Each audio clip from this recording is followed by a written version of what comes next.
On the remodel, I think it was really necessary. We've been in this building for quite some time, and it's seen a lot of smaller changes. I like the new desks and where we sit. You have a little more privacy when you're with your customers. Previously, we had the high top tables, which were fine, but it was hard to get 3 people around them. We gained a much bigger service waiting area that gives our customers more space to freely hang out while they're waiting for their vehicle to be serviced. You see a lot of people out there working on their laptops. It's just a more laid back and more comfortable environment for them. They're doing their work if they want to, or sitting relaxed and watching a big TV. Sometimes it's hard to get them to leave, which is great.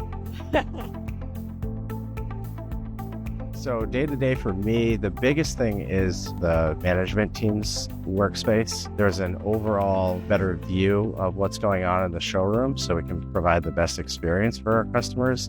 We do a lot of training, a lot of sitting and thinking about new ideas, things to teach our salespeople. Sometimes it's just talking to a customer, but having a little more elbow room for the sales management team has been great. We have space, and people have space, and they have privacy, and everyone's comfortable.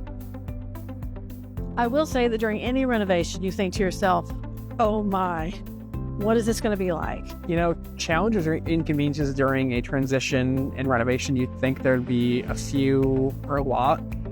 We didn't really run into any. We heard we were going into a trailer, and I was like, I don't know whether we're going to have space, where we're going to put our customers. When you think job trailer, you think of this small, tiny trailer you're all cubed up in. We got a giant trailer. This job trailer is bigger than some of our houses. They brought in a quadruple wide trailer system, and everybody had more than enough space. They went out of their way to make sure we did not have one inconvenience, and we were able to do our job just as normal, and that was awesome.